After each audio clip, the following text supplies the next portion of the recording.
அத்தியாயம் 25 என் செல்லப் பிராணி. அந்த பகுதியில் அடிப்படை நிலை மிருகங்கள் இருந்திருந்தால் இடைநிலை மிருகத்திற்கும் எப்போதும் நல்ல வாய்ப்பு இருந்தது. மாயாஜால மிருகங்களுக்கு இடையே பரிணாமம் எவ்வாறு செயல்பட்டது என்பதே இதற்குக் காரணம். மாயாஜால மிருகங்கள் மற்றொரு மிருகத்தை வேட்டையாடும். தோற்கடிக்கப்பட்டவுடன் அவை மிருகத்திற்குள் இருக்கும் படிகத்தை சாப்பிடும்.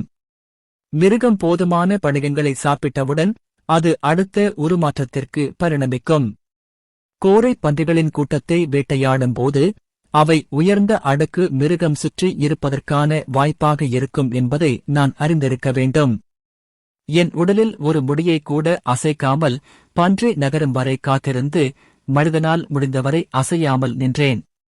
பன்றி என்னை நோக்கி தாக்கிய போது கடைசி நொடியில் பன்றி என்னை ஒரு அங்குலம் மட்டுமே விட்டுச் சென்றதால் நான் ஓரமாக விலகிச் சென்றேன். நான் இப்படி ரொம்ப மெதுவாக இருந்தேன். மறுபடியும் அதே மாதிரி செய்ய முயற்சித்தால் எனக்கு பெரிய காயம் ஏற்பட வாய்ப்பு இருக்கு. நான் ஒரு மிருக உருவத்துக்கு மாறி வாளை வாயில வச்சுக்கிட்டு புலி மாதிரி 4 காலையும் குனிஞ்சியிருந்தேன். மறுபடியும் அந்த மிருகம் என் மேல பாய்ஞ்சப்போ இந்த தடவை நான் அதையே திருப்பி அதை நோக்கிப் போனேன். அந்த மிருகம் அதன் கோரை பற்களை பயன்படுத்தி என்னை கடிக்க முயற்சி பண்ணிச்சு. நான் பக்கத்துல இருந்த மரத்துல ஏறி என் விரல்கள் மரத்துல 1 இன்ச் ஆழம் வரைக்கும் இருக்கும் அளவுக்கு அதை பிடிச்சுக்கிட்டேன். படிகங்களை உறிஞ்சிய பிறகு என் வலிமை பெரிதும் மேம்பட்டது. 10 வருடங்களுக்கு முன்பு இருந்த அதே நபர் நான் இல்லை. நான் மரத்தின் மேலே சுற்றிக் கொண்டிருப்பதை பார்த்த பன்றி என்னை பார்த்தது. அந்த துளை ஏறவோ பறக்கவோ முடியாததால் அது செய்யக்கூடிய ஒரே காரியத்தை செய்தது. அது தனது முழு எடையையும் பலத்தையும் பயன்படுத்தி மரங்களில் மோதத் தொடங்கியது. மரங்களை ஒவ்வொன்றாக இடித்துத் தள்ளும் அந்த பன்றியின் வலிமை பிரமிக்க வைக்கும் வகையில் இருந்தது. மரங்கள் கீழே விழும்போது நான் விரைவாக அருகிலுள்ள மற்றொன்றிற்கு தாவி செல்வேன். மரத்திலிருந்து மரத்திற்கு தாவினேன். மிருகத்தின் துரத்தலில் நான் சோர்வடையத் தொடங்கியிருந்தேன். சீக்கிரமாகவோ அல்லது தாமதமாகவோ ஏதாவது செய்ய வேண்டும் என்பதை உணர்ந்தேன். இல்லையெனில் எனக்கு சகிப்புத்தன்மை தீர்ந்துவிடும். தாக்கும் வலிமையும் இருக்காது. அந்த பன்றிக்காட்டில் என்னை துரத்திக் கொண்டே இருந்தபோது மற்ற மரங்களை விட 2 மடங்கு பெரிய ஒரு மரத்தைக் கண்டேன். நான் மரத்தின் மீது குதித்தேன். அந்த பன்றியும் என் பின்னால் வந்தது. இந்த முறை அந்த பன்றியின் பலத்தால் மரத்தை ஒரே அடியில் வீழ்த்த முடியவில்லை. அதன் தலை மரத்தில் மோதியதால் மரம் சற்று சாய்ந்தது. ஆனால் கீழே விழவில்லை. தாக்குதலால் பன்றி சற்று மயக்கமடைந்தது. இது எனக்கு கிடைத்த வாய்ப்பு என்று எனக்கு தெரியும். நான் மரத்திலிருந்து வேகமாக கீழே ஓடினேன். பன்றி வருவதற்கு முன்பு நான் கொள்ள வேண்டியிருந்தது. மரத்திலிருந்து கீழே ஓடிய உந்துதலை பயன்படுத்தி நான் காற்றில் குதித்தேன். என் வாயில் கத்தியை இறுக்கமாக பிடித்துக் கொண்டு பன்றியின் தலையின் நுனியை அடைய முடிந்தது. அந்த ஈர்ப்பு விசை என்னை முன்னோக்கி நகர்த்திச் சென்றது. அது தலையிலிருந்து வால் நுனி வரை ஒரே மென்மையான இயக்கத்தில் வெட்டியது. அதன் உடலில் ஏற்பட்ட பெரிய வெட்டுக்காயத்திலிருந்து இரத்தம் வெளியேறத் தொடங்கியது. சில நிமிடங்கள் கழித்து தரையில் சரிந்தது. எனக்கு மூச்சு வாங்க சில நிமிடங்கள் ஆனது. நான் நினைத்ததை விட இது மிகவும் கடினமாக இருந்தது. என்ன நடந்தாலும் எனக்கு காயம் ஏற்படாமல் இருக்க வேண்டும் என்பதால் நான் என்னை நானே கவனமாக பார்த்து கொண்டேன். வேட்டையாடும்போது காயம் அடைந்து முகாமுக்கு திரும்பினால் எனது காயங்களுக்கான காரணத்தை விளக்குவது கடினமாக இருக்கும். நான் சிறுவனாக இருந்தபோது ஒரு இடைநிலை நிலை மிருகத்தை தோற்கடிப்பதில் மிகவும் நம்பிக்கையுடன் இருந்தேன். ஏனெனில் இந்த முறை நான் அப்போது இருந்ததை விட மிகவும் வலிமையானவனாக இருந்தேன். ஆனால் தாக்கப்படாமல் இருக்க முயற்சிப்பது அதை மிகவும் கடினமாக்கியது. நான் என் வாயிலிருந்து கத்தியை எடுத்து யோசிக்க ஆரம்பித்தேன். அந்த மிருகத்தின் வடிவம் தாக்குதலுக்கு ஏற்றதாக இருந்தது. அது என்னை வேகமாக நகர்த்த அனுமதித்தது. மேலும் என்னை மேலும் சுறுசுறுப்பாக்கியது. அது எனக்கு வேகத்தை பெற உதவியது என்றாலும் தாக்குதலுக்கு பின்னால் இருந்த வலிமை என் கைகளை பயன்படுத்துவதை விட அதிகமாக இருந்தது. சக்திக்காக நான் உந்தத்தை நம்பியிருக்க வைத்தது. அந்த உருவம் தற்காப்பையும் தியாகம் செய்தது. ஒரு மனிதனுடன் சண்டையிட்டால் தாக்குதல்களை தடுக்க வாளை பயன்படுத்த வேண்டியிருக்கும். அதற்கு பதிலாக தப்பிக்க வேண்டும். இதுபோன்ற ஒரு பெரிய மிருகத்தின் விஷயத்தில் தடுப்பதில் எந்த அர்த்தமும் இல்லை, ஏனெனில் நான் முரட்டுத்தனமான சக்தியால் தாக்கப்பட்டிருப்பேன். வேகமான ஒரு உயிரினம் அல்லது மனிதனுக்கு எதிராக தடுப்பது மற்றும் எதிர்கொள்வது எப்படி என்பதை நான் கற்றுக்கொள்ள வேண்டும். இந்த இரண்டு நுட்பங்களையும் இணைக்க ஏதாவது வழி இருந்தால் அது எதிர்காலத்தில் எனக்கு பெரிதும் உதவும்.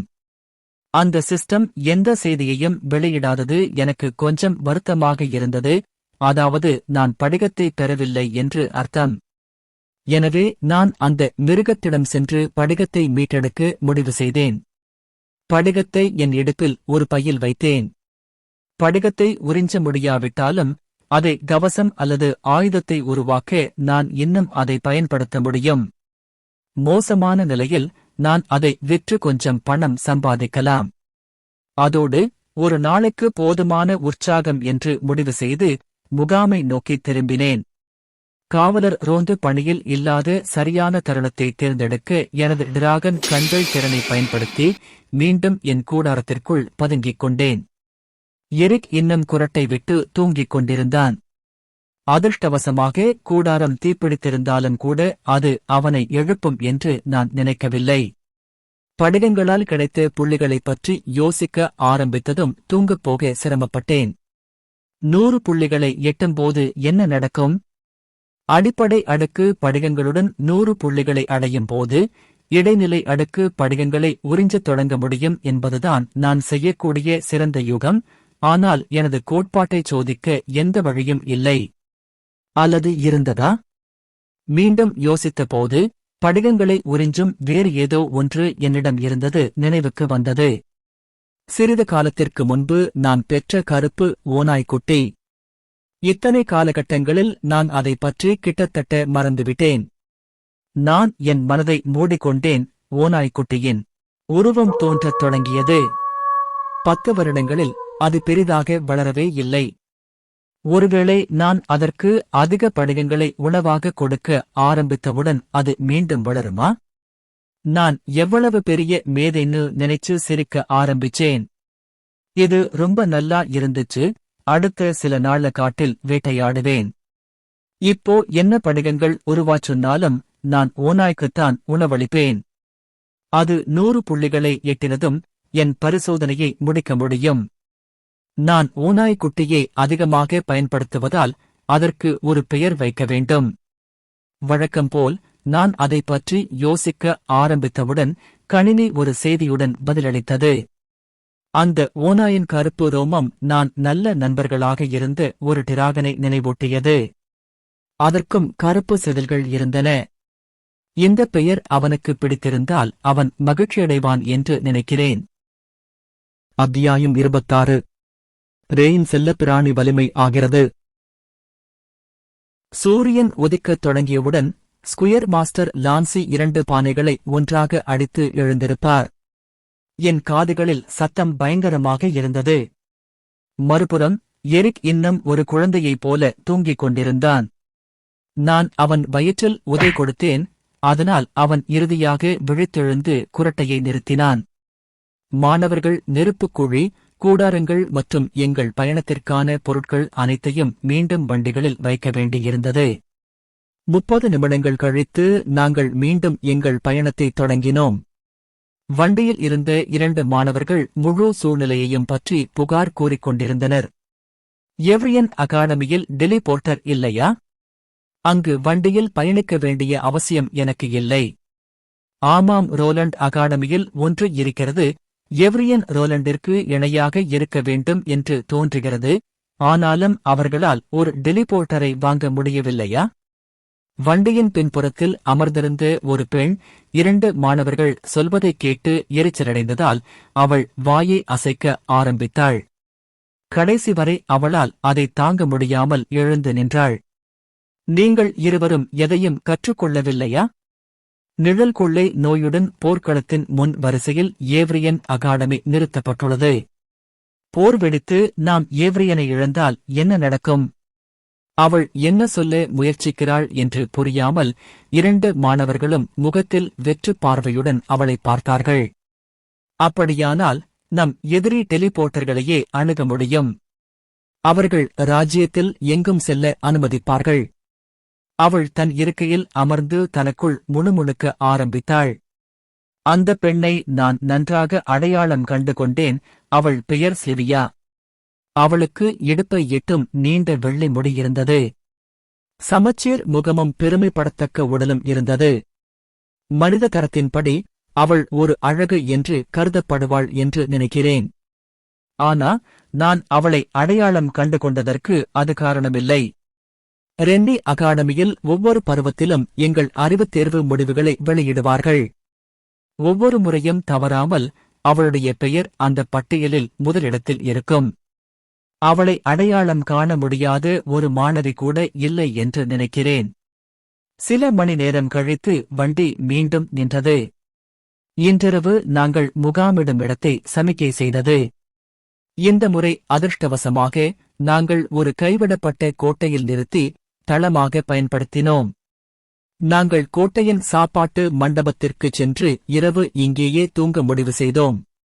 ஒவ்வொரு வண்டியிலும் மக்கள் தங்களுக்கென ஒரு தனி குழுவை உருவாக்கினர். அவர்களுக்கு ஒரு மாவீரர் தலைவராக இருந்தார். நாங்கள் சாப்பாட்டு அறைக்குள் நுழைந்ததும் மாணவர்கள் ஆர்வத்துடன் உள்ளே பார்த்தார்கள். கோட்டை இடிந்து விழுந்து கிடந்தது. எல்லா இடங்களிலும் கல் துண்டுகள் உடைந்து கிடந்தன. பல்வேறு இடங்களில் இடைவெளிகள் இருந்தன. இங்கே என்ன நடந்தது? எரிக் சத்தமாக கேட்டான். எங்களுடன் இருந்த மாவீரர் விளக்கத் தொடங்கினார். இது காலா ராஜ்யத்துடனான நமது போர்களில் ஒன்றின் விளைவு. நிழல் கொள்ளை நோய் மட்டும் இல்லாவிட்டால் இன்றும் நாம் போரில் ஈடுபட்டிருப்போம். அதற்கு என்ன அர்த்தம்? எரிக் கேட்டார். சிலிவியாவால் தன்னைத்தானே கட்டுப்படுத்திக் கொள்ள முடியவில்லை. விளக்க வேண்டியிருந்தது. நிழல் கொள்ளை நோயின் தன்மையை நாங்கள் கண்டறிந்ததும் சுற்றியுள்ள ராஜ்யங்கள் ஒரு போர் நிறுத்த ஒப்பந்தத்தில் கையெழுத்திட்டன. தற்காலிகமாக இருந்தாலும் நமது பொதுவான எதிரிக்கு எதிராக அணிசேர நாங்கள் ஒப்புக்கொண்டுள்ளோம். மாணவர்கள் வெளியே முகாமிடாததால் சோர்வாகவும் மகிழ்ச்சியாகவும் இருந்தனர். எனவே எங்களிடையே பேச்சு விரைவாக நின்று இரவு ஓய்வெடுக்கத் தொடங்கியது. இந்த முறை கோட்டை கோபுரங்களில் ஒன்றின் உச்சியில் காவல் பணி வைக்கப்பட்டது. இது காவலருக்கு ஒரு பெரிய பார்வைக் களத்தை பெற அனுமதித்தது. எதிரிகள் யாராவது வந்தால் எங்களுக்கு எச்சரிக்கை விடுக்கப்பட்டது. இன்றிரவு டிராகன் கண்களை பயன்படுத்த வேண்டிய அவசியமில்லை.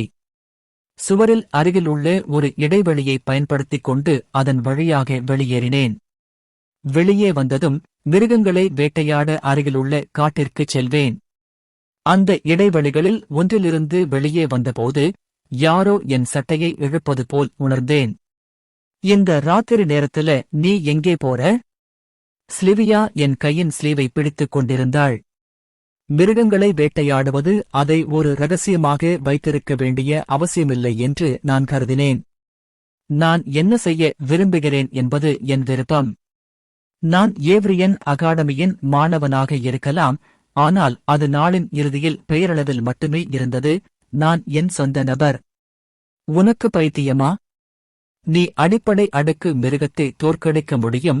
ஆனால் நீ ஒரு இடைநிலை அடுக்குக்குள் சிக்கினால் என்ன செய்வாய்? மாவீரர்களால் உன்னை காப்பாற்ற முடியாது. சில்வியாவின் கண்கள் அதிர்ச்சியால் விரிந்திருந்தன.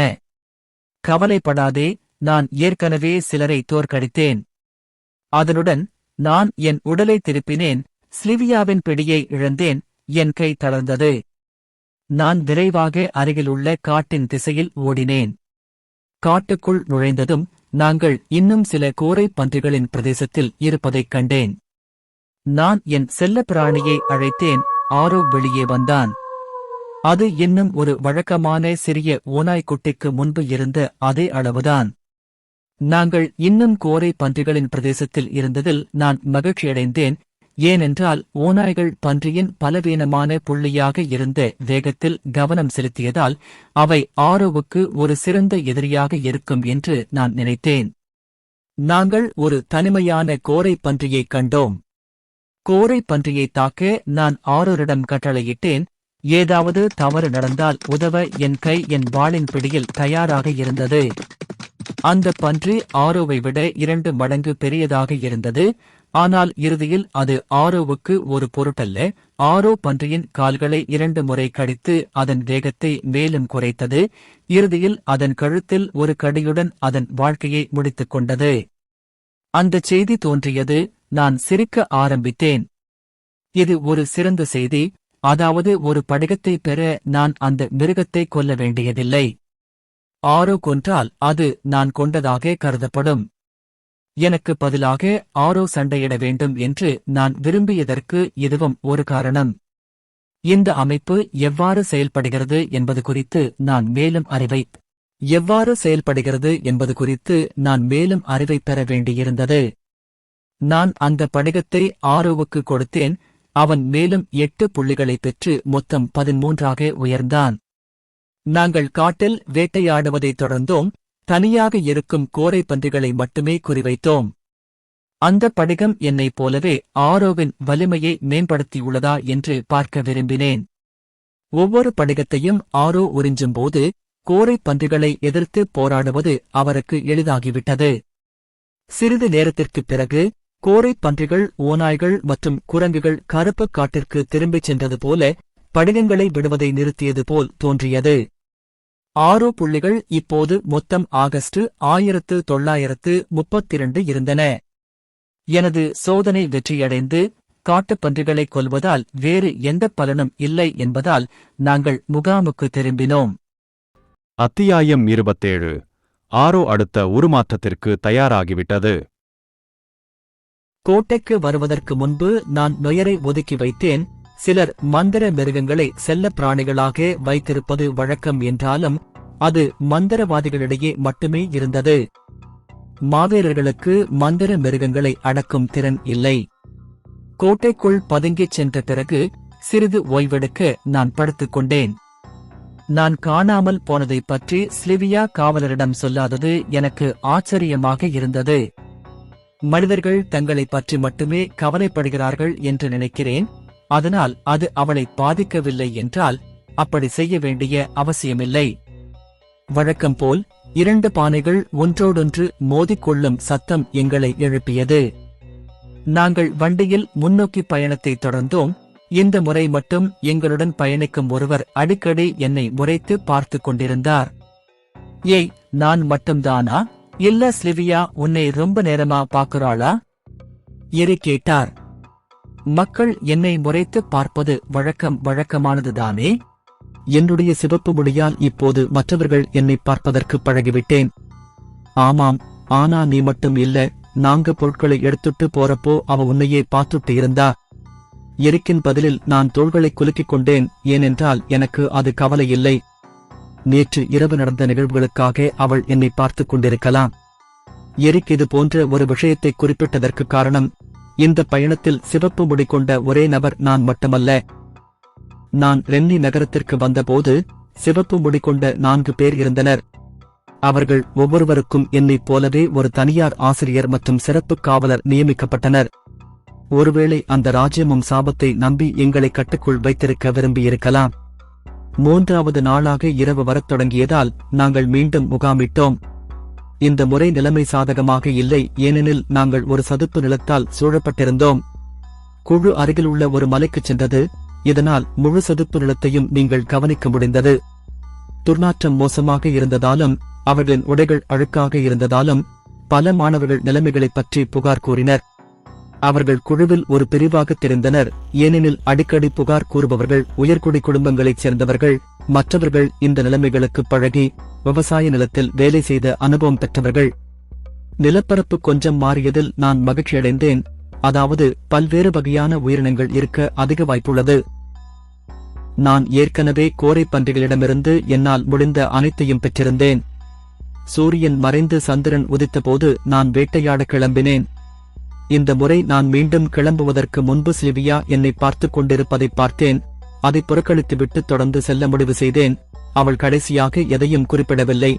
அதனால் இந்த முறையும் அவள் அப்படிச் செய்வாள் என்று நான் நினைக்கவில்லை. சதுப்பு நிலத்திற்குள் நுழைந்ததும் நான் ஆரோவை வரவழைத்தேன். நாங்கள் வேட்டையாடத் தொடங்கினோம். நாங்கள் இருவரும் வேட்டையாடத் தொடங்கியதால் 2 மடங்கு வேகமாக படிகங்களைச் சேகரிக்க முடிந்தது. கூர்மையான புழு போன்ற பல சக்தி வாய்ந்த மிருகங்களை நாங்கள் கண்டோம். ஷார் புழு மனிதனைப் போலவே இருந்தது, ஆனால் அசைவதற்கு அவயவங்கள் எதுவும் இல்லை.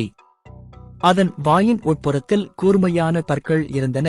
அவை பாதிக்கப்பட்டவர்களை முழுவதுமாக விழுங்கி பின்னர் மிருகங்களோ அல்லது மனிதர்களோ நன்கு அரைத்து சார்களை உரிந்துவிடும். ஷார் புழு சக்தி வாய்ந்ததாக இருந்தாலும் அது உங்களை பிடிக்க முடிந்தால் மட்டுமே அது ஆபத்தானது.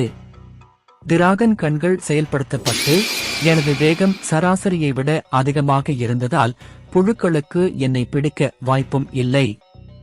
நாங்கள் ஒரு ஃபாலி ஹார்னட்ஸின் கூட்டை கண்டோம், ஆனால் உள்ளே ஒரு இடைநிலை மிருகம் இருப்பதை நான் விரைவாக உணர்ந்தேன். அதை எதிர்கொள்ள வேண்டாம் என்று முடிவு செய்தேன். பிரச்சனை மிருகம் சக்தி வாய்ந்ததாக இருந்தது அல்ல, ஆனால் கூட்டில் ஏராளமான மிருகங்கள் இருந்தன. இன்றைய சதுப்பு நில வேட்டை ஒரு ஜாக்பாட். அது பல்வேறு உயிரினங்களுக்கு இனப்பெருக்கம் செய்யும் இடமாக தோன்றியது. நாங்கள் பெரும் படிகங்களைப் பற்றி நான் மிகவும் உற்சாகமாக இருந்தேன். நான் நேரத்தை மறந்துவிட்டேன். அடுத்த 1 மணி நேரத்தில் சூரியன் உதிக்கத் தொடங்கியது. திரும்பிச் செல்வதற்கு முன் இன்று கிடைத்த அனைத்து படிகங்களையும் ஆரோவுக்கு உணவளிக்க முடிவு செய்தேன். ஆரோவுக்கு உணவளிக்கும் போது எண்கள் அதிகரிப்பதைக் கண்டு நான் மேலும் மேலும் உற்சாகமடைந்தேன். 36, 48, 69, 82, 94, இறுதியாக 100 எட்டியது. ஆரோ அதிகபட்ச புள்ளிகளை பெற்றவுடன் ஒரு செய்தி ஸ்கிரீன் தோன்றியது. இதுதான் முடிவு என்று நான் பாதி எதிர்பார்த்திருந்தாலும் அதே நேரத்தில் எனக்கு ஆச்சரியமாகவும் இருந்தது. என்ன நடக்கும் என்று பார்க்க உடனடியாக ஆம் என்பதை தேர்ந்தெடுத்தேன். என் தாடை கிட்டத்தட்ட தரையில் விழுந்தது. நான் மிகவும் அதிர்ச்சியடைந்தேன். நாங்கள் இதை பற்றி பள்ளியில் ஒருபோதும் கற்றுக்கொள்ளவில்லை. அந்த ஆற்றல் மிருகத்திற்கு வெவ்வேறு பரிணாம கிளைகள் இருந்தன. அந்த அமைப்பு இல்லை என்றால் மிருகமே ஒரு பரிணாமத்தை தேர்ந்தெடுத்திருக்கும், அல்லது ஒரு மிருகம் எப்படி பரிணமித்தது என்பதை சுற்றுச்சூழல் பாதிக்கும். நான் எப்போதும் ஒரு டிராகன்தான். எங்களுக்கு பரிணாம வளர்ச்சிக்கான எந்த படியும் இல்லை. நாங்கள் பிறந்த தருணத்திலிருந்தே உணவுச் சங்கிலியின் உச்சியில் இருந்தோம். எங்களால் பரிணமிக்க முடியவில்லை. செய்தி 2 கிளை விருப்பங்களை கொடுத்தது.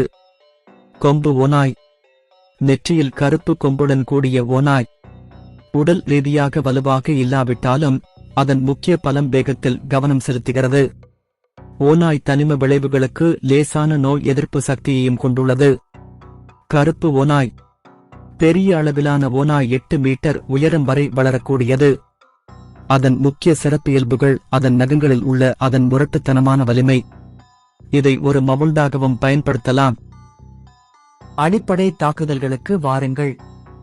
காட்டில் இறக்கியுடன் நான் எதிர்கொண்ட அதே வகையான ஓநாய்தான் ஆப்ஷன் பி என்பது போல் தோன்றியது. ஏற்ற விருப்பம் எனக்கு மிகவும் கவர்ச்சியாக இருந்தது. ஓநாய் குதிரையை விட வேகமானது. அதாவது நான் எவரியனில் இருந்து விரைவாக தப்பிக்க விரும்பினால் என்னால் முடியும். மேலும் உயர்ந்த அடுக்கு விலங்குகளை கூட அது வேகத்தில் முந்திச் செல்லும் என்று நான் நம்புகிறேன். விருப்பம் பி ஐவிட சற்று பலவீனமாக தோன்றினாலும் அது ஓநாய் எதிர்காலத்தில் வலுவாக வளர அதிக வாய்ப்புகளை வழங்கும் என்பதை சரியாக குறிக்கிறது. கீழ் அடுக்குகளில் அடிப்படை தாக்குதல்களை நடத்தும் மிருகங்கள் அதிகம் இல்லை. கடைசியில் நான் விருப்பம் அம்பை தேர்வு செய்ய முடிவு செய்தேன். கருப்பாக மாறிய ஓநாய் மிகப்பெரியதாக இருந்ததான் மிகப்பெரிய திருப்புமுனையாக இருந்தது. நான் கவனமாக இருக்க விரும்பினேன். அந்த அளவுள்ள ஒரு உயிரினத்துடன் எல்லோரும் என்னை கவனிப்பார்கள். நான் மேலே சென்று ஆப்ஷன் ஐ தேர்ந்தெடுத்தேன். திடீரென்று ஆரோ மறைந்து என் மனதிற்குள் திரும்பினார். ஒரு செய்தி தோன்றிய போது மீண்டும் ஆரோவை அழைக்க முயற்சித்தேன். செயல்முறையை விரைவுபடுத்த வேறு வழி இல்லாததால் நான் காத்திருக்க வேண்டியிருந்தது. சூரியன் உதிக்கத் தொடங்கியிருந்ததால் எல்லோரும் விரைவில் எழுந்திருப்பார்கள் என்று அர்த்தம். நான் விரைவாக முகாமுக்கு திரும்பிச் சென்று முடிந்தவரை வேகமாக ஓடினேன். அத்தியாயம் 28. மதிப்பெண்கள். சூரியன் வேகமாக உதித்துக் கொண்டிருந்தது. நான் போனதை யாரும் கவனிப்பதற்கு முன்பு நான் முகாமுக்கு திரும்பிச் செல்ல வேண்டியிருந்தது. நான் சதுப்பு நிலத்தின் வழியாக முடிந்தவரை வேகமாக ஓடினேன். டிராகன் கண்கள் திறனை பயன்படுத்துவது சிறந்த பாதையை தேர்ந்தெடுத்து எனது பயணத்தை விரைவாக திரும்பச் செய்வதற்கு எது நல்ல அடித்தளம் என்பதை அறிய எனக்கு உதவியது. நான் முகாமுக்கு வந்து சேர்ந்தேன். சூரியன் உதிப்பதற்கு சற்று முன்பு என் கூடாரத்திற்குள் பதுங்கிச் சென்றேன். எனக்கு எவ்வளவு நேரம் மீதமுள்ளது என்று எனக்குத் தெரியவில்லை. சில வினாடிகள் கழித்து நான் கண்களை மூடச் சென்றேன். பேங் பேங், சோம்பேறி பசங்களா, எழுந்தறிங்க, நாம போக வேண்டிய நேரம் இது. லானான் கத்தினான். என் கண் இமைகள் இயத்தால் ஆனது போல் உணர்ந்தேன். என் கண்களுக்கு கீழே கருவளையங்கள் தோன்ற ஆரம்பித்தன. சில வினாடிகள் மட்டுமே கண்களை மூடிக்கொண்டு பின்னர் இடிசத்தம் கேட்டது. அதற்கு மேல் நான் நாள் முழுவதும் வேட்டையாடிக் கொண்டிருந்தேன். எதையும் செய்ய எனக்கு சக்தி இல்லை. தன் வாழ்நாளில் மிகச்சிறந்த தூக்கத்தை அனுபவித்தது போல எரிக் தன் கைகளை நீட்டியபடி எழுந்தான். ஏதோ காரணத்தினால் இந்தக் காட்சி எனக்கு மிகவும் எரிச்சலூட்டியது. ஐயோ, உனக்கு என்ன ஆச்சு? நீ பேயைப் பார்த்தியா? எரிக்கின் இரத்தம் தோய்ந்த கண்களைப் பார்க்காமல் இருக்க முடியவில்லை. நேற்று இரவு என்னால் தூங்க முடியவில்லை. அந்த குழு தங்கள் உடைமைகளை மூட்டை கட்டிக்கொண்டு சதுப்பு நிலத்தின் வழியாக பயணம் தொடர்ந்தது. சதுப்பு நிலத்தில் பெரும்பாலும் மண் மற்றும் சரளைக் கற்களால் ஆன பாதை இருந்தது. ஆனால் நம்ப முடியாத அளவிற்கு குறுகலாக இருந்தது. அது வண்டிகள் செல்லும் அளவுக்கு பெரியதாக இருந்தது. ஒவ்வொரு பக்கமும் சதுப்பு நீரால் மூழ்கியிருந்தது. வண்டியில் பயணிக்கும் போது நான் தூக்கத்தில் தலையாட்டிக் கொண்டே இருந்தேன். சாலை முழுவதும் குண்டும் குழியுமாக இருந்ததால் அது மிகவும் கடினமான பயணமாக இருந்தது. சிறிது நேரத்திற்கு பாதை மிகவும் சீராக மாறியது. அதனால் நான் சிறிது நேரம் தூங்கிவிட்டேன். திடீரென்று லானான் சத்தமாக கத்த ஆரம்பித்தான். சண்டைக்கு தயாராகுங்கள், நாங்கள் தாக்குதலுக்கு உள்ளாகியுள்ளோம். எல்லோரும் விரைவாக வண்டியை விட்டு இறங்கி சதுப்பு நிலத்திற்குள் சென்றனர். அந்த குழு வண்டியை நோக்கி முதுகை காட்டி ஒரு வட்டத்தை அமைத்தது. நல்ல வேளையாக சதுப்பு நிலம் அவ்வளவு ஆழமாக இல்லை. சேற்று நீர் எங்கள் பூட்ஸின் மேல் வரை வந்தது. ஆனாலும் அது எங்கள் இயக்கங்களை மெதுவாக்கும், எங்கள் எதிரிகளுக்கு ஒரு நன்மையை அளிக்கும். என்னை சுற்றி பார்க்கும்போது பல்வேறு உணர்ச்சிகளை காண முடிந்தது. சில மாணவர்கள் பயந்து நடுங்கிக் கொண்டிருந்தனர். இதற்கு முன்பு ஒரு மிருகத்துடன் சண்டையிட்டதில்லை. மற்றவர்கள் உற்சாகமாகவும் மற்ற மாவீரர்கள் மற்றும் தீரன் முன் தங்களை நிரூபிக்க தயாராகவும் இருந்தனர். மறுபுறம் தீரன் அமைதியாக இருந்தார். அனைவரையும் கண்காணிப்பது போல் வட்டத்தின் நடுப்பகுதியை நோக்கி நகர்ந்தார். நான் சோர்வாக இருந்தேன். இனி எண்ண முடியாதவரை இரவு முழுவதும் உயிரினங்களுடன் சண்டையிட்டுக் கொண்டிருந்தேன். என் கண்களை திறந்து வைத்திருப்பது ஒரு போராட்டமாக இருந்தது. நான் என்னுடைய டிராகன் ஸ்கிலை வீசிவிட்டேன். நம்மைச் சுற்றியுள்ள உயிரினங்கள் அடிப்படை நிலையைச் சேர்ந்தவை. அதனால் நான் கவலைப்பட வேண்டியதில்லை என்று எனக்கு தெரியும். நான் என் வாளை ஒதுக்கி வைத்துவிட்டு வண்டியை நோக்கி திரும்பத் தொடங்கினேன். இதைச் சமாளிக்க என் நேரம் மதிப்புக்குரியதாக இல்லை. நீ என்ன பண்ற? நாம ரெடியா இருக்கணும், ஒரு மாணவன் என்னை பார்த்து கத்தினான். அங்கே வெறும் அடிப்படை அடுக்கு மிருகங்கள்தான். என்னுடைய உதவி உங்களுக்கு தேவையில்லை. நான் தொடர்ந்து நடந்து சென்று ஒரு வண்டியில் என் முதுகை சாய்த்து தீரனைப் போலவே அனைவரையும் கவனித்துக் கொண்டிருந்தேன். அவனை விட்டுடுங்க, அப்படிப்பட்ட ஒருத்தருக்கு ஒரு சிவப்பு புடவை கெட்டிக்க சொல்லுங்க என்றார் மாவீரர்களில் ஒருவர். ஒருவேளை அவன் பயந்து போயிருக்கான். மாணவர்கள் சதுப்பு நிலத்தை கவனமாக பார்த்தார்கள். தண்ணீரில் அசைவுகளை பார்க்க முடிந்தது. ஆனால் உள்ளே இருக்கும் உயிரினங்களை அவர்களால் சரியாக பார்க்க முடியவில்லை. அவர்களில் ஒருவர் தண்ணீரிலிருந்து வெளியே வந்து எரிக்கின் முகத்தை நோக்கி நேராகச் செல்லும் வரை. அது ஒரு ஷார் புழு. அந்த குழுவைச் சுற்றி சுமார் 100 ஷார் புழுக்கள் இருந்தன. ஷார் புழு காற்றில் எரிக்கின் முகத்தை நோக்கி பறந்து கொண்டிருந்த போது அவன் தன் வாளை இன்னும் இறுக்கமாக பிடித்துக் கொண்டு புழுவை நோக்கி வாளைச் சுழற்றினான். ஒரு நொடி கழித்து புழுவின் உடல் இரண்டாக பிளந்தது. உடனே மற்றொரு புழு அவனை நோக்கி பாய்ந்ததும் அவன் பின்வாங்கி கிடைமட்டமாக வெட்டினான். மீண்டும் புழு பாதியாக பிளந்தது. பார்த்தாயா? அவன் அதை ஒரே அடியில் தோற்கடித்து விட்டான். அவர் இவ்வளவு குறைந்தபட்ச அசைவுகளை பயன்படுத்துகிறார். ஒருவேளை அவன் ஒரு வெள்ளை புடவையாக மாறுவான் என்று மாவீரர்களில் ஒருவர் கூறினார். மீதமுள்ள மாணவர்கள் போராடிக் கொண்டிருந்தனர். பெரும்பாலான மாணவர்கள் வேலை நிறுத்தம் செய்வதற்கான வாய்ப்பை பயன்படுத்துவதற்கு பதிலாக தடுத்தனர். இது புழுக்கள் தங்கள் கூர்மையான பற்களை பயன்படுத்தி மாணவர்களின் ஆயுதங்களை பிடிக்க அனுமதித்தது. அவற்றில் சில உடைந்து சில மாணவர்கள் தங்கள் ஆயுதங்களை வீசி எறிந்ததால் அவர்கள் நிராயுதபாணிகளாக இருந்தனர். மாவீரர்கள் மாணவர்களை கண்காணித்துக் கொண்டிருந்தனர். ஒரு மாணவர் சிரமப்படும் போதெல்லாம் அவர்கள் உதவிக்கு வருவார்கள். தீரன் மாணவர்களை மதிப்பீடு செய்வது போல் தலையை அசைத்து அவர்களை பார்த்துக் கொண்டிருந்தார். மற்றவர்களை விட 3 மாணவர்கள் மீது அவர் அதிக கவனம் செலுத்தியதாக தோன்றியது. முதலாவது எரிக். அவர் உள்ளுணர்வாக போராடி புழுவின் முக்கியமான பகுதிகளை தாக்கினார். என்னைப் போல டிராகன் கண்களின் திறன் கூட அவருக்கு இல்லாததால் அது சுவாரஸ்யமாக இருந்தது. அவர் வெறுமனே திறமையானவர். மற்றொரு மாணவி பெண் சேவியா எரிக்கு நேர் எதிரானவள். கவனமாக காத்திருந்து வடிவங்களைத் தேடும் புழுக்களின் அசைவுகளை கவனித்தாள். அவ்வப்போது தன் எதிரியை தாக்கினாள். அவளுடைய தாக்குதல்கள் சக்தி வாய்ந்தவை அல்ல என்றாலும் அவள் பாதுகாப்பான பாதையை எடுத்தாள். அவள் மீது ஒரு கீறலும் ஏற்படவில்லை. கடைசியாக ஒரு தசைகள் நிறைந்த மனிதன் நீண்ட சிவப்பு முடியுடன். ஒரு மாணவனின் பெயர் எனக்கு தெரியாது, ஆனால் நான் நன்றாக அடையாளம் கண்டுகொண்டேன். அவன் மிகவும் வலிமையானவன்.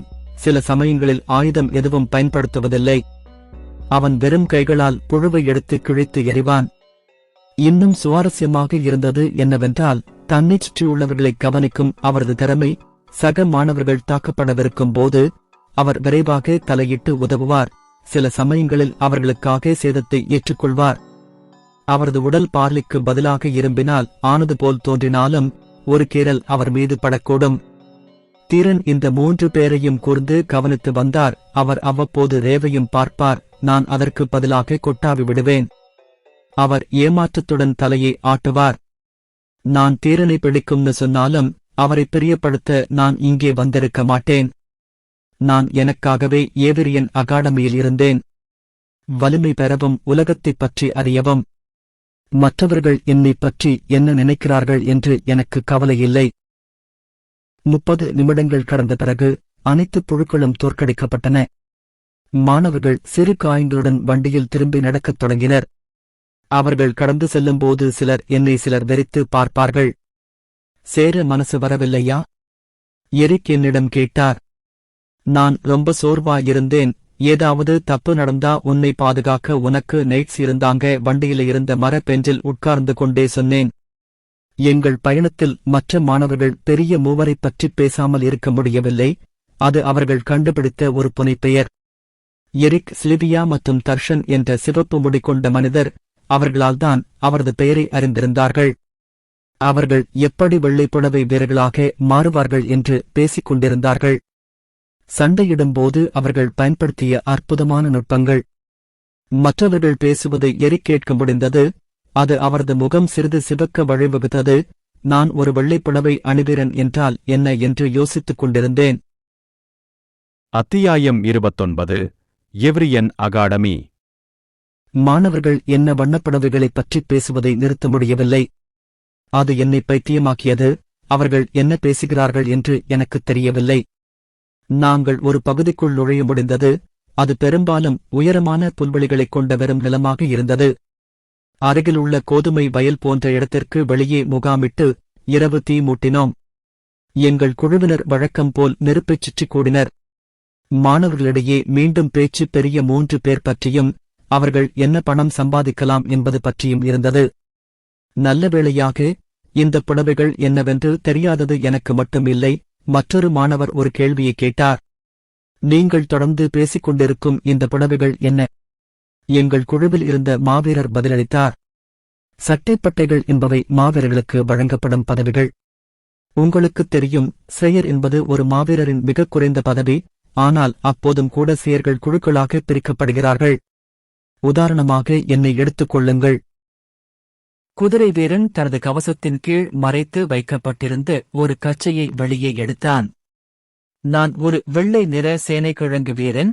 உன்னை பாதுகாக்கும் மற்ற எல்லா மாவீரர்களும் அப்படித்தான். நாங்கள்தான் படைவீரர் வகுப்பில் முதலிடம். சிவப்பு நிறம் கீழ் பகுதியை குறிக்கிறது என்று அவர் என்னை பார்த்து கூறினார். இன்னும் சில மாணவர்களும் என்னை நோக்கி தலையை திருப்பினர். இன்று அதிகாலையில் நான் எடுத்த செயல்களில் அவர்கள் தெளிவாக மகிழ்ச்சியடையவில்லை. இதனால்தான் மாணவர்கள் எனக்கு சிவப்பு நிறப் புடவை கிடைக்கும் என்று சொன்னார்கள். இந்த தரவரிசைகள் எவ்வாறு தீர்மானிக்கப்படுகின்றன? நாங்கள் ஏவ்ரியன் அகாடமிக்கு வரும்போது உங்கள் திறனை தீர்மானிக்க உங்களுக்கு ஒரு சோதனை வழங்கப்படும். மாணவர்கள் தங்களுக்கு என்ன ரேங்க் கிடைக்கும் என்ற எண்ணத்தில் உற்சாகமாக தொடங்கினர். பின்னர் எரிக் நைட்டிடம் ஒரு கேள்வி கேட்டார். ரெட் ஸ்குயருக்கும் வெள்ளை ஸ்குயருக்கும் என்ன வித்தியாசம்? ஒரு நைட் அல்ல. ஆமாம், அவங்க 2 பேரும் உண்மையிலேயே நைட்ஸ் தான், ஆனா பிரிவுகள் வேற மாதிரி. ஒரு வெள்ளை நைட்டுக்கு வழிகாட்டுதல் காட்டப்படும், தனிப்பட்ட பயிற்சியும் கூடுதல் வெகுமதிகளும் கிடைக்கும். ரெட் நைட்டுகளுக்கு எந்த திறமையும் இல்லைன்னு தெரிஞ்சாலும் அவங்களுக்கு எந்த வழிகாட்டியும் இல்லாம அடிப்படை பயிற்சி கொடுக்கப்படும்.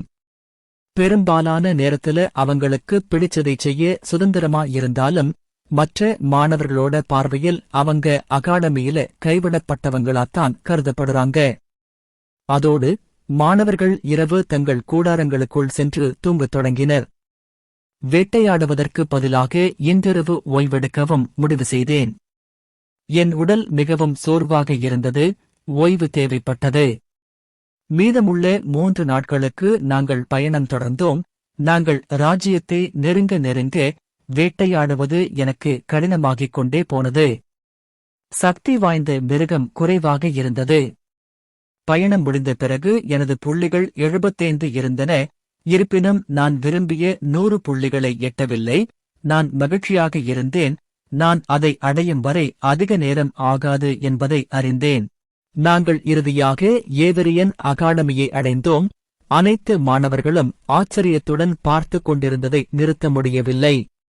சுற்றியுள்ள கல்சுவர் ரென்னி நகரத்தை விட 2 மடங்கு உயரமாகவும் நகரத்தின் அளவு 3 மடங்கு பெரியதாகவும் இருந்தது. நகரத்தின் நடுவில் சுவர்களுக்கு மேல் ஒரு கட்டிடம் இன்னும் காணப்பட்டது. அது ஒரு அரண்மனை போல் இருந்தது. அரண்மனையின் நடுவில் ஏவரியன் அகாடமி முகடு தாங்கிய ஒரு சதுர பதாகை கீழே விழுந்திருந்தது. வெள்ளை நிறத்தில் 2 இறக்கைகள் மற்றும் ஒரு வாள் நடுவில் கீழே விழுந்தது. 2 பேர் ஒன்றாகச் சேர்ந்த அளவுக்கு இரும்பு கம்பிகள் இருந்த முன்பக்க வாயிலை அடைந்தோம். 4 பேர் ஒரு சக்கரத்தை திருப்ப வேண்டியிருந்தது. இதனால் வாயில் மெதுவாக மேல்நோக்கி உயர்ந்தது. அந்த வாயில் ஒரு டிராகனாக என்னை உள்ளே நுழைய அனுமதித்தது. முழு நகரமும் பிரமிக்க வைத்தது. ஒரு டிராகனாக இருந்தபோதும் இது போன்ற ஒரு பெரிய ஒன்றை என்னால் அழைத்திருக்க முடியுமா என்ற சந்தேகம் எனக்கு இருந்தது. 100 ஆண்டுகளில் மனிதர்கள் மிகவும் முன்னேறியவர்களாகவும் ஒழுங்கமைக்கப்பட்டவர்களாகவும் மாறிவிட்டனர். எங்களை உள்ளே அனுமதிக்க வாயில் தாழ்த்தப்பட்ட போது மாணவர்கள் வண்டிகளை கவனித்துக் கொள்ள பின்னால் விட்டுவிட்டனர். சிவப்பு நிற ஆடையை அணிந்த ஒரு மாவீரர்கள் குழு வந்து வண்டிகளை எடுத்துச் சென்றது. தீரன் தான் ஒரு கூட்டத்தில் கலந்து கொள்ள இருப்பதாகவும் வரவிருக்கும் மதிப்பீட்டில் அனைத்து மாணவர்களுக்கும் வாழ்த்துக்கள் தெரிவித்ததாகவும் கூறி குழுவிலிருந்து வெளியேறினார். இதனால் ஸ்குயர் மாஸ்டர் லான்சி எங்களுக்கு நகரத்தை சுற்றி ஒரு சுற்றுப்பயணம் செய்ய வேண்டியிருந்தது. தெருக்களை ஒளிரச் செய்ய தீப்பந்தங்கள் மற்றும் நெருப்புகளுக்கு பதிலாக அவர்கள் மந்திர படகுகளை பயன்படுத்திக் கொண்டிருந்தார்கள். அந்த காட்சி அற்புதமாக இருந்தது. எந்த கட்டிடமும் இடிந்து விழும் நிலையில் இல்லை, நேற்று கட்டப்பட்டது போல் இருந்தது. நான் வளர்ந்த கிராமமும் இந்த நகரமும் ஒரே உலகின் ஒரு பகுதி என்று கற்பனை செய்வது கடினமாக இருந்தது. நாம் ஏவியன் அகாடமியை அடைய எவ்வளவு தூரம் இருக்கும் என்று ஒரு மாணவர் கேட்டார். நாங்கள் ஏற்கனவே இங்கே இருக்கிறோம் நண்பரே, முழு நகரமும் ஏவியன் அகாடமி. நீங்கள் பார்க்கும் ஒவ்வொரு நபரும் ஒரு மாவீரர். இங்கு சாதாரண குடிமக்கள் யாரும் இல்லை. லான்சி தான் சொல்வது சரி என்று சொன்னபோது நான் இங்கே ஒரு குழந்தையையும் பார்த்ததில்லை. அவர் சொன்னது உண்மையாக இருந்தால் அது பைத்தியக்காரத்தனம். அவர்கள் ஏவிரியன் அகாடமியில் குறைந்தது 30,000 பேர் நிறுத்தப்பட்டிருந்தார்கள். அவர்கள் அனைவரும் மாவீரர்கள். நிச்சயமாக எல்லோரும் மாணவர்கள் இல்லை. பட்டம் பெற்றவுடன் 2 ஆண்டுகள் நைட்டாக சேவை செய்வது கட்டாயமாகும். அதன் பிறகு நீங்கள் விரும்பியதைச் செய்யலாம். பெரும்பாலான மக்கள் அங்கேயே தங்கி நைட்டாக இருப்பதன் பலன்களையும் வெகுமதிகளையும் பெறுவதையே தேர்ந்தெடுத்தனர். லான்சி ஆயுதக்கிடங்கு, நூலகம் போன்றவற்றைச் சுட்டிக்காட்டுவார். அதனால் நாங்கள் நகரத்தின் வழியாக நடந்து சென்றோம். எனக்கு ஓய்வு கிடைக்கும்போது விஷயங்கள் அவர்களிடம் திரும்ப வரவேண்டிய இடங்களை குறித்துக் கொண்டேன். எனக்கு நூலகத்தின் மீது மிகுந்த ஆர்வம் இருந்தது. ஒருவேளை எனது கடந்த காலத்தைப் பற்றியும் நிழல் தகடு பற்றியும் மேலும் அறிய முடிந்திருக்கும்.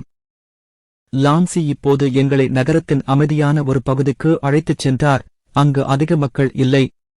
சூழ்நிலை இருண்ட மனநிலைக்கு மாறியது. மாணவர்கள் லான்சியை பின்தொடர்ந்து சென்றனர். ஆனால் மாணவர்கள் தங்கள் முன்னால் சரியாக பார்ப்பதைப் பற்றி கிசுகிசுக்காமல் இருக்க முடியவில்லை. லான்சி எங்களை ஒரு கல்லறைக்கு அழைத்துச் சென்றிருந்தார்.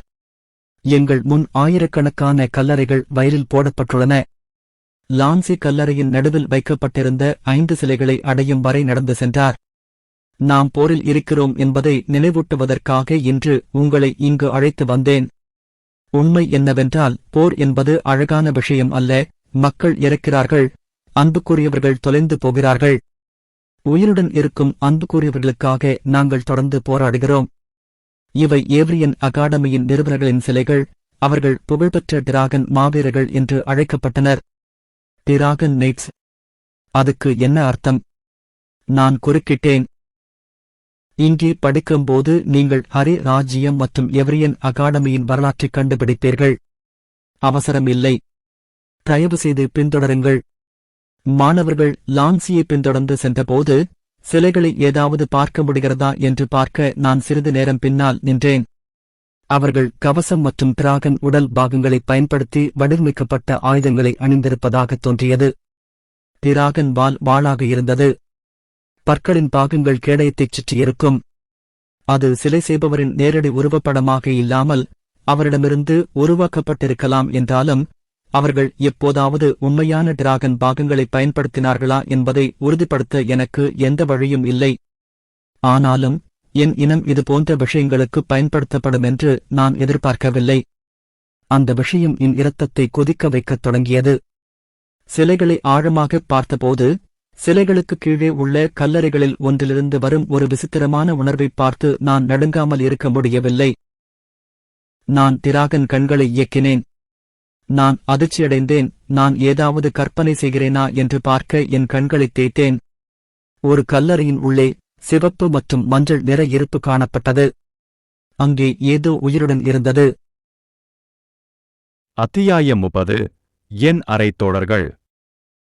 நாங்கள் லான்சியுடன் 2 மணி நேரமாக நகரத்தை சுற்றி வந்தோம். என் கால்கள் கூட சோர்வடைய ஆரம்பித்திருந்தன. இப்போது அவ்வளவுதானா? மாணவர்களில் ஒருவர் பரிதாபமாக கூறினார். நிச்சயமா இல்லை. நீங்க எப்போதாவது ஏவ்ரியன் அகாடமி முழுவதையும் பார்க்க வாய்ப்பு கிடைக்குமான்னு எனக்கு சந்தேகம். அவர் முகத்தில் ஒரு புன்னகை தெரிந்தது. லான்சி எங்களுக்கு டியூஷன் செய்வதை ரசித்துக் கொண்டிருந்தது போல் இருந்தது. அப்போ நாம இப்போ எங்கே போறோம்? உங்கள் தங்குமிடங்கள். அதன் மூலம் அனைவரின் மனநிலையும் உயர்ந்தது. இறுதியாக நாங்கள் பள்ளியை பார்க்க முடியும். நாங்கள் லான்சியை பின்தொடர்ந்தோம். எல்லோரும் இப்போது வெளியேறிவிட்டதால் வேகம் கொஞ்சம் அதிகரித்திருந்தது. இறுதியாக நாங்கள் நீண்ட காலமாக எதிர்பார்க்கப்பட்ட இலக்கை அடைந்துவிட்டோம். அவர்கள் முன் கண்ட காட்சியைக் கண்டு அனைவரும் அதிர்ச்சியடைந்தனர். நாங்கள் படித்து பயிற்சி பெறப் போகும் இடம் சுவர்களுக்கு வெளியே இருந்து தெரியும் அரண்மனை. அருகில் இருந்து பார்க்கும்போது அந்த கட்டிடம் இன்னும் பெரியதாக தெரிந்தது. லான்சி கட்டிடத்தின் நுழைவாயிலுக்குச் சென்று எங்களை நோக்கித் திரும்பினார். அவரது முகபாவங்கள் விளையாட்டுத்தனத்திலிருந்து தீவிரமாக மாறியது. நாம எல்லாரும் சரியாக மதியம் 2 மணிக்கு டைனிங் ஹாலில் சந்திப்போம். எல்லாரும் சாப்பிட்டு முடிச்சதும் கட்டிடத்துக்குப் பின்னால் வடக்குப் பக்கம் இருக்கிற பயிற்சி மைதானத்துக்குப் போறோம். மதிப்பீடு தொடங்கும் நேரத்துக்கு தயாராக இருங்க. எல்லோரும் எங்கே? ஒரு மாணவன் கேட்டான்.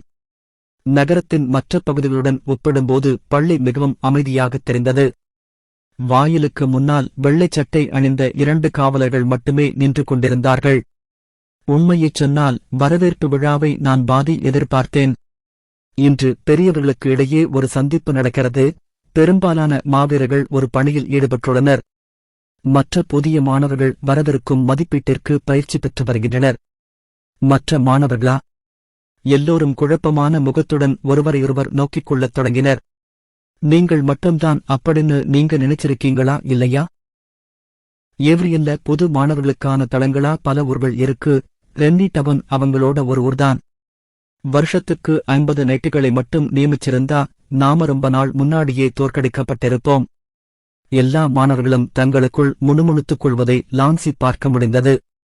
நுழைவாயிலுக்கு முன்னால் செல்ல முடிவு செய்தான். அவன் கதவருகே சென்றான். 2 காவலர்களும் அதைத் திறக்கத் தொடங்கினர்.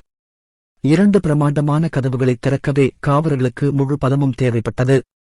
நீங்க இந்த ஆட்களைப் போல வெள்ளை ஆடையை அணிய விரும்புறீங்க, ஒரு காவலாளியா மாறணும், எல்லா ஆபத்திலிருந்தும் விலகியிருக்க ஒரு சுலபமான வேலை என்று லான்சி இருவரையும் கடந்து நடந்து சென்றபோது கூறினார். கட்டிடத்தின் உள்ளேயும் வெளியேயும் ஒரே மாதிரியாக அழகாக இருந்தது. சுவர்களில் மாவீரர்களின் மிருகங்களின் பிரபலமான ஓவியங்கள் மற்றும் அனைத்து வகையான ஓவியங்களும் வரிசையாக இருந்தன. அவர்களிடம் பல பிரமாண்டமான ஆயுதங்களும் காட்சிக்கு வைக்கப்பட்டிருந்தன. சில போரில் உண்மையில் பயன்படுத்த முடியாத அளவுக்கு பெரியவை. 3 மீட்டர் உயரமுள்ள சிவப்பு கதவுக்கு வெளியே நிற்கும் வரை நாங்கள் கீழ்த்தளத்தைச் சுற்றி நடந்தோம். வெளியே கருப்பு கவசம் அணிந்த 2 காவலர்கள் நின்றனர். அது மலிவானதாகத் தெரியவில்லை, மாவீரர்களும் பயங்கரமாகத் தெரிந்தனர். சிவப்பு என்பது ஆபத்தின் அடையாளம். இந்த நாடுகளில் அந்த நிறத்தால் எதுவும் நல்லதாக வந்ததில்லை. அதனால் எனக்கு பின்னால் உள்ள இந்த சிவப்பு கதவை தவிர்த்து இரு. அவர் உரை நிகழ்த்திக் கொண்டிருந்தபோது லான்சி என்னை நோக்கிப் பார்த்தார். நான் அங்கேயே அவனுடன் சண்டையிட விரும்பினேன், ஆனால் ஒரு சீனை கிரியேட் பண்ண விரும்பவில்லை. என் பலம் நிறைய மேம்பட்டிருந்தாலும் லான்சி போன்ற ஒரு சுயர் மாஸ்டரை என்னால் தோற்கடிக்க முடியும் என்று நான் நம்பிக்கையுடன் இருந்தேன். கதவைக் காவல் காக்கும் 2 மாவீரர்களை என்னால் யூகிக்க முடியவில்லை. அவர்கள் எவ்வளவு சக்தி வாய்ந்தவர்கள் என்பதை என்னால் யூகிக்கவே முடியவில்லை. அங்கே என்ன இருக்கு என்று ஒரு மாணவன் கேட்டான். எவ்ரியின் சிறைச்சாலை, நாங்கள் மிகவும் ஆபத்தான குற்றவாளிகளை அங்கே வைத்திருக்கிறோம். அதனால் நீங்கள் அங்கு ஒரு பார்வை கூட பார்க்க முயற்சிக்க விரும்ப மாட்டீர்கள். இதை பார்த்து சில்வியா ஆச்சரியப்பட்டு ஒரு கேள்வி கேட்டாள். இது போன்ற ஆபத்தான குற்றவாளிகளை பள்ளி வளாகத்தில் வைத்திருப்பது முட்டாள்தனம் இல்லையா? அவள் ஒரு முட்டாள்தனமான கேள்வியை கேட்பது போல் லான்சி அவளுடைய கருத்தை கேலி செய்தாள். எவ்ரியன் அகாடமி இந்த நிலத்திலேயே மிகவும் பாதுகாக்கப்பட்ட இடம். வலிமையான மாவீரர்கள் இருக்கிறார்கள். அவர்களை கட்டுக்குள் வைத்திருக்க இதைவிட சிறந்த இடம் எது? நான் சொல்வதை நீங்கள் நம்பவில்லை என்றால் ஒரு நாள் நிலவறைக்குள் நுழைந்து உங்களால் முடியுமா என்று பாருங்கள். சேவியா தன் நாக்கைக் கெடுத்துக்கொண்டு ஏதோ சொல்ல தன் உணர்ச்சிகளை அடக்குவது போல் இருந்தாள். மாணவர் தங்குமிடம் புதியது என்று எழுதப்பட்ட ஒரு கதவை அடையும் வரை நாங்கள் நடந்து கொண்டே இருந்தோம். உங்க ரூம்மேட் வீட்டு வாசலில் உங்க பேர் இருக்கும். உங்க ரூம்மேட் உங்களுக்கு எவ்வளவு பிடிக்கலனாலும் எந்த மாற்றமும் நடக்க வாய்ப்பே இல்ல. இது ராணுவம் பழகிடுச்சு. உங்க ஸ்கூல் யூனிபார்ம் உங்க படுக்கையில விரிச்சிருக்கு. உங்க எல்லாருக்கும் நல்வாழ்த்துக்கள். பயிற்சி மைதானத்துல சந்திக்கிறேன். நாங்கள் கதவை திறந்து உள்ளே சென்றோம். தங்கும் விடுதிகள் 6 வெவ்வேறு பகுதிகளாக பிரிக்கப்பட்டிருந்தன. ஒவ்வொரு பகுதியும் நீங்கள் எந்த ஊரிலிருந்து வந்தீர்கள் என்பதைப் பொறுத்தது. எனவே ரென்னி நகரத்தைச் சேர்ந்த அனைத்து மாணவர்களும் ஒன்றாக இணைக்கப்பட்டனர். நான் எரிக்குடன் என் பெயரைத் தேடி நடைபாதையில் சென்றேன். லான்சி சொன்னது போல் கதவின் முன் எங்கள் பெயர்களைக் கண்டோம். ஆனால் கதவில் வேறு என்ன இருந்தது என்பதைப் பார்த்து நாங்கள் ஆச்சரியப்பட்டோம். அந்தக் கதவில் 8 வெவ்வேறு பெயர்கள் தெரிந்தன. இதன் பொருள் நாங்கள் 8 பேருடன் ஒரு அறையை பகிர்ந்து கொள்ள வேண்டியிருந்தது. மற்றொரு ஆச்சரியம் என்னவென்றால் நாங்கள் 2 பெயர்களை அடையாளம் கண்டுகொண்டோம். நாங்கள் கதவைத் திறந்து உள்ளே சென்று பார்த்தோம். அறையில் 8 பேர் தூங்குவதற்கு மொத்தம் 4 அடுக்கு படுக்கைகள் இருந்தன. அதைத் தவிர அலங்காரத்திற்கு வேறு எதுவும் இல்லை. 2 படுக்கைகளில் 2 மாணவர்கள் ஏற்கனவே தங்கள் பொருட்களை பிரித்துக் கொண்டிருந்தனர். அவர்களில் ஒருவர் தர்ஷன், சிவப்பு தலை கொண்ட தசைநார் மிருகம், கூர்மையான புழுக்களுடன் நன்றாகப் போராடினார். மற்றொருவர் கருப்பு நிற உடையணிந்த ஒரு குட்டையான பையன். அவரது தலைமுடி கண்களை மறைத்திருந்தது. அவர் எந்த முகபாவனையையும் காட்டவில்லை. உண்மையில் யாரையும் அவருக்குத் தெரியவில்லை என்று தோன்றியது. நான் ஒரு படுக்கையில் என் பொருட்களைப் பிரிப்பதற்காகச் சென்றபோது எரிக் தனது புதிய அறைத்தோழர்களிடம் வணக்கம் சொல்லிவிட்டுச் சென்றிருந்தார். நான் என் பொருட்களைப் பிரித்துக் கொண்டிருந்தபோது ஒரு அலறல் சத்தம் கேட்டது. அட, இது சாத்தியமே இல்லை, இதை எப்படி அனுமதிக்க முடியும்? சில்வியா கத்தினாள். அவள் மிகவும் அதிர்ச்சியடைந்து தன் பைகளை தரையில் போட்டுவிட்டாள். நான் ஒரு பையனுடன் ஒரு அறையை பகிர்ந்து கொள்கிறேன். அவள் முகம் மேலும் சிவந்ததால் பீதியுடன் தொடர்ந்தாள். முழு அறையும் இப்போது சிலிவியாவின் திசையை வெறித்துப் பார்த்துக் கொண்டிருந்தது. மனநிலையை புரிந்து கொள்ள முடியாத எரிக் ஒரு மகிழ்ச்சியான புன்னகையுடன் அவளை நோக்கிச் சென்றார். ஹாய், என் பெயர்கள் ஏரிக், நான் எதிர்பார்க்கிறேன். சிலிவியாவின் கை அவன் முகத்தில் மோதியதால் எரிக்கின் வாக்கியம் பாதிலே நிறுத்தப்பட்டது. வாயை மூடு, நான் இங்கே இருக்க மாட்டேன். சிலிவியா யாரையோ தேடி விரைவாக ஓடிவிட்டாள். சில கணங்கள் கழித்து அவள் திரும்பி வந்தாள். முன்பை விட இன்னும் மனச்சோர்வடைந்தவளாகத் தெரிந்தாள். லான்சி சொன்னது உண்மை என்று நினைக்கிறேன், மாற்றத்திற்கு வாய்ப்பே இல்லை. அத்தியாயம் 31 ஆடைகளுக்கான தரவரிசை. எல்லோரும் தங்கள் பொருட்களை அவிழ்த்து முடித்துவிட்டு பள்ளி சீருடையை அணியத் தொடங்கினர். அந்த சீருடை கருப்பு மற்றும் சாம்பல் நிற ஜம்ப்சூட். அதற்கு மிக குறைந்த பாதுகாப்பு இருந்தது, ஆனால் அது லேசானதாகவும் உங்கள் சருமம் சுவாசிக்க எளிதாகவும் இருந்தது. மாணவர்கள் பள்ளியால் வழங்கப்பட்ட நிலையான உபகரணங்களை பயன்படுத்த வேண்டியிருந்தது, இதில் ஆயுதங்கள் மற்றும் கவசங்கள் அடங்கும். எங்கள் தனிப்பட்ட உடைமைகளை நாங்கள் வைத்திருக்க முடியும், ஆனால் பயணங்கள் மற்றும் சிறப்புப் பணிகளுக்கு மட்டுமே எடுத்துச் செல்ல அனுமதிக்கப்பட்டனர். இது பொருட்களை சம அளவில் வைத்திருப்பதற்காக இருந்தது. அவர்கள் எடுத்துச் செல்லும் உபகரணங்களால் மட்டுமே யாரும் சக்தி வாய்ந்தவர்களாக இருப்பதை அவர்கள் விரும்பவில்லை. சிலிவியா உடை மாற்றிக் கொண்டு வர எங்கள் அனைவரையும் அறையை விட்டு வெளியேற சொன்னாள். வெளியே நின்றபோது நாங்கள் 5 பேர் மட்டுமே இருப்பதை கவனித்தேன். கதவின் முன் எழுதப்பட்டிருந்த பெயர்களை பார்க்கச் சென்றேன். ஆமாம், நம்மில் 2 காணாமல் போய்விட்டார்கள். ஒருவரின் பெயர் எனக்குத் தெரியும், ஆனால் மார்த்தா யார் என்று எனக்குத் தெரியவில்லை. எரிக் கூறினார். எரிக் சொன்னது போலவே கருமையான கூந்தலுடன் கூடிய உயரமான மெல்லிய மனிதர் ஒருவர் முதுகில் மரக்கோலை ஏந்தியபடி கதவின் முன் நின்றார். ஏய் நண்பர்களே, நீங்கள் இங்கே வெளியே நின்று என்ன செய்கிறீர்கள்? அந்த மனிதன் கேட்டான். நீங்க முகேஷ், சரியா? எரிக் பதிலளித்தார். நிச்சயமா, நான் இப்போ இருந்து ஒருத்தர் கூடத்தான் இருக்க போறேன்னு நினைக்கிறேன். அப்புறம் ஏன் எல்லாரும் வெளியே நின்னுட்டு இருக்காங்க, உள்ளே போக வேண்டியதுதானே? இது வேடிக்கையாக இருக்கும். எரிக் என் காதில் கிசுகிசுத்தான்.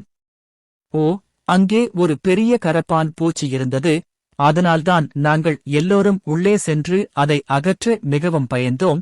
எங்களுக்கு உதவுவதில் உங்களுக்கு எந்த ஆட்சேபனையும் இருக்காது என்று நினைக்கிறேன். எரிக் தனது அப்பாவி கண்களால் கூறினார். சிலிவியாவுக்கு எதிராக பழிவாங்குவதற்காக எரிக் தந்திரமாக இதைச் செய்தாரா? அல்லதுதான் அனுபவித்து அதே வலியை யாராவது பகிர்ந்து கொள்ள வேண்டும் என்பதற்காகவா இதை செய்தாரா என்று எனக்கு தெரியவில்லை. நிச்சயமா, வருங்கால மாவீரர் எதற்கும் பயப்பட மாட்டார்கள். சில நிமிடங்கள் கழித்து முகேஷ் ஒரு கருப்பு கண்ணுடனும் தலையில் கட்டைகளுடனும் கதவிலிருந்து திரும்பி வந்தான். எரிக்கும் மற்றவர்களும் சிரிக்காமல் இருக்க முடியவில்லை. சிலிவியா உடை மாற்றிய பிறகு நாங்கள் அனைவரும் அறைக்குள் சென்று எங்களை அறிமுகப்படுத்திக் கொண்டோம். நானும் எரிக்கும் ஒரே கிராமத்தைச் சேர்ந்தவர்கள். எங்களுக்குள் மிகவும் சாதாரண பின்னணி இருந்தது. இயன் ஒரு அனாதை இல்லத்திலிருந்து இன்னொரு அனாதை இல்லத்திற்கு மாறிய போது ஒவ்வொன்றும் ஒரு பேரழிவை சந்தித்தன. அந்த சோகமான விஷயம் அறையையே கண்ணீரை வரவழைத்தது. எனக்கு வேறு பெற்றோர் இருந்தால் எனக்கும் இதே நிலை ஏற்படுமா என்று யோசிக்க வைத்தது. முகேஷ் ஈட்டை பயன்படுத்தும் ஒரு உன்னத குடும்பத்தைச் சேர்ந்தவன். தன் குடும்பத்தின் பாரம்பரியத்தை தொடர விரும்பினான். அவருடைய ஊழியர்கள் 1 டன் எடையுள்ள பயிற்சி கருவியாக இருந்தார்கள்.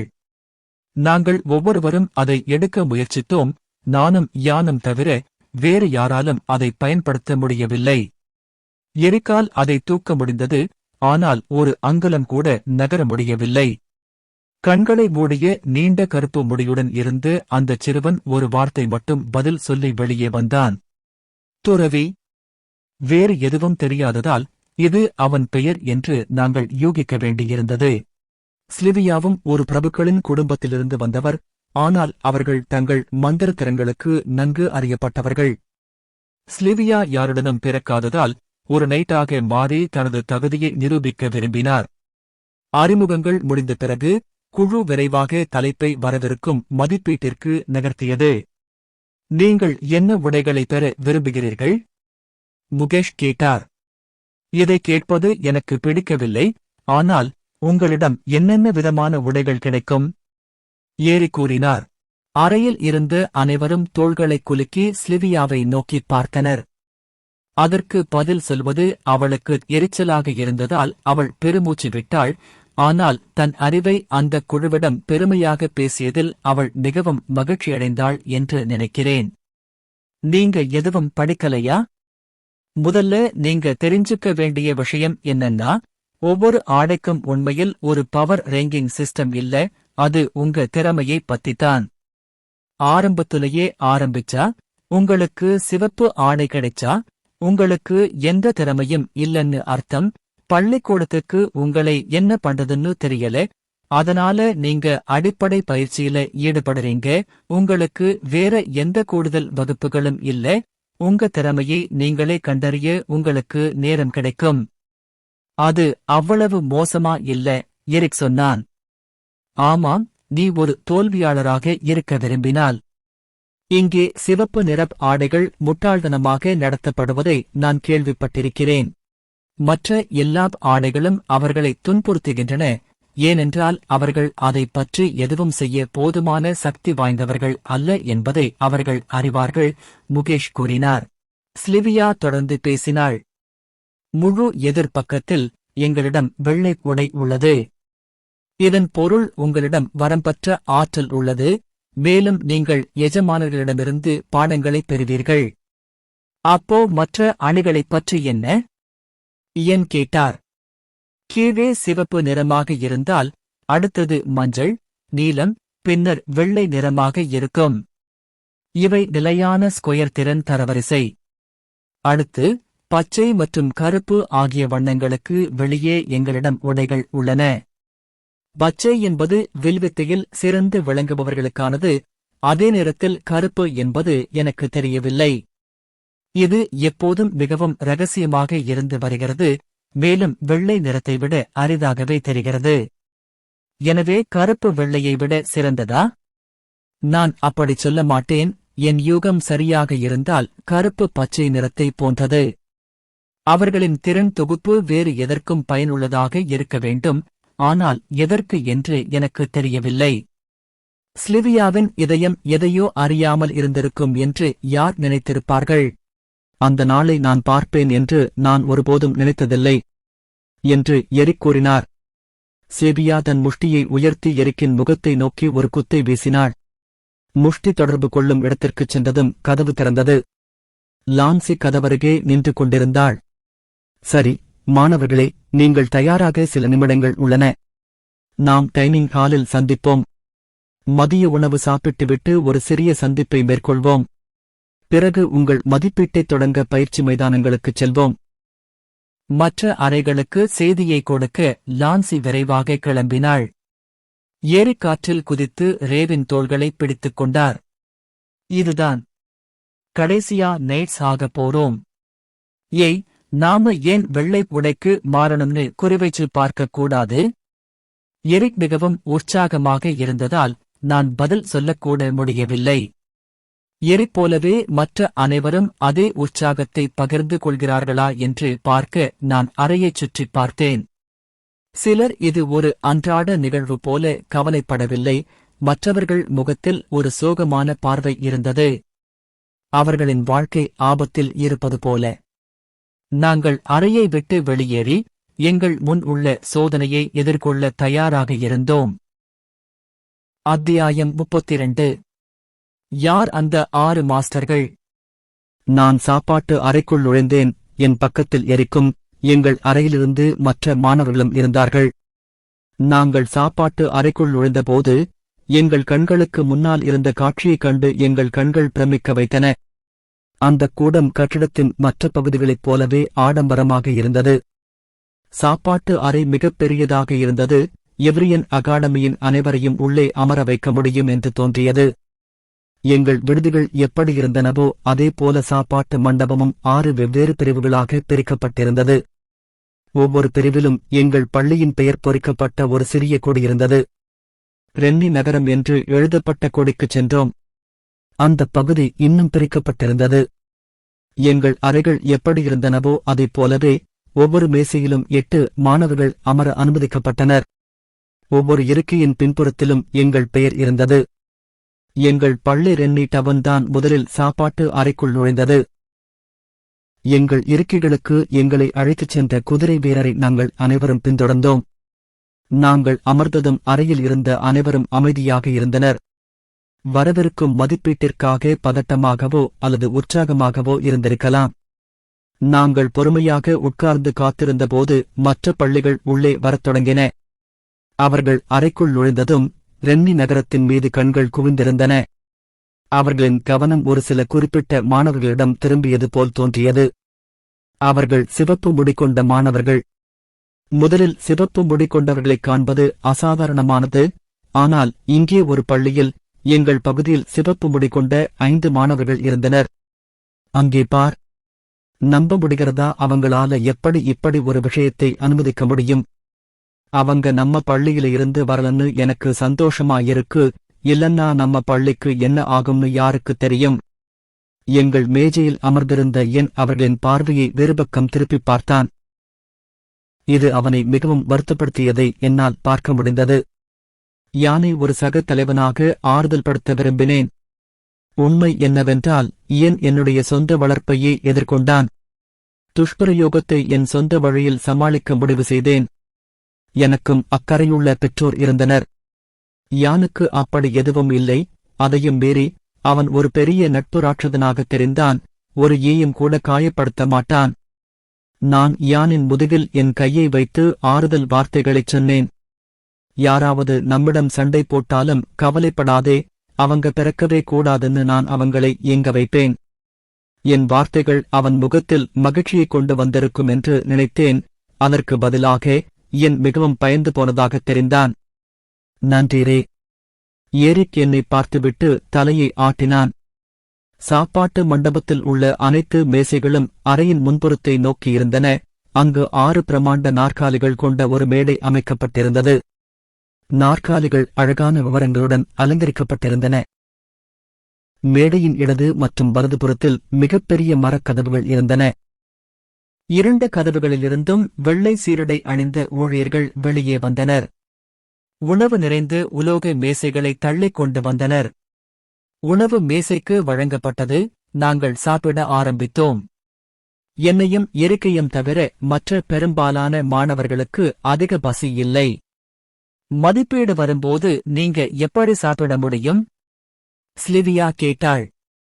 இது இலவச உணவு. எரிக்வாய் முழுக்க உணவை அமைக்க படி சொன்னார். நாங்கள் சாப்பிட்டு முடித்ததும் ஊழியர்கள் எங்கள் எல்லா உணவுகளையும் எடுத்து வைத்துவிட்டு சென்று விட்டார்கள். மாணவர்கள் இப்போது அடுத்து என்ன நடக்கப் போகிறது என்று பொறுமையாக காத்திருந்தனர். திடீரென்று கதவுகள் அகலமாக திறந்து 3 மாவீரர்கள் வெளியே வந்தனர். அவர்கள் தீரன், காலபூதர் மற்றும் கட்டையன் என்னையும் இருக்கையும் ரென்னி நகரத்திற்கு அழைத்துச் சென்ற 3 மாவீரர்கள். அவர்கள் உள்ளே வந்ததும் மாணவர்களிடையே பேச்சுவார்த்தை தொடங்கியது. அது 3 நைட் மாஸ்டர்கள். நான் தீரனைப் போல திறமையானவனாக இருக்க விரும்புகிறேன். நாங்கள் அவர்களின் திறமைகளை நேரடியாக பார்ப்போம் என்று நம்புகிறேன். அவர்கள் மூவரும் மேடையின் மையத்தில் நின்றனர். தீரன் தனது உரையை வழங்க முன்னோக்கி வந்தார். எவரின் அகாடமியின் அனைத்து புதிய மாணவர்களையும் நான் வரவேற்கிறேன். இன்று நீங்கள் சுயர் மதிப்பீட்டை எதிர்கொள்ள வேண்டிய நாளாக இருக்கும். எவ்ரியன் அகாடமியின் தொடக்கத்திலிருந்து ஒரு சுயரின் தரவரிசையை தீர்மானிக்க இந்த மதிப்பீடு பயன்படுத்தப்படுகிறது. மொத்தம் 5 மதிப்பீடுகள் இருக்கும். வலிமையின் ரத்தினம், நெருப்பின் நரகம், அமைதியான இரவு, துல்லியத்தின் கண் மற்றும் உண்மையின் விருப்பம். ஒவ்வொரு மதிப்பீட்டையும் நான் மற்றும் என் அருகில் நிற்கும் இருவர் போன்ற ஒரு மாஸ்டர் கண்காணிப்பார்கள். தயவு செய்து நீங்கள் பெரும் தரவரிசைகளை பார்த்து சோர்வடைய வேண்டாம். ஏனென்றால் ஒரு சிவப்பு சட்டை சுயர் கூட ஒரு நாள் நாம் இருக்கும் நிலையில் இருக்க முடியும். உங்கள் கிராமத்தில் 5 வயதில் நீங்கள் எதிர்கொண்ட சோதனைக்கு நீங்கள் வலிமையாக இருக்க முடியும் என்பது எங்களுக்கு தெரியும். வரவிருக்கும் மதிப்பீட்டில் உங்கள் அனைவருக்கும் நல்வாழ்த்துக்கள். தீரன் உரை முடிந்ததும் அறை ஒரு பெரிய சக்தி கர்ஜனையாக வெடித்தது.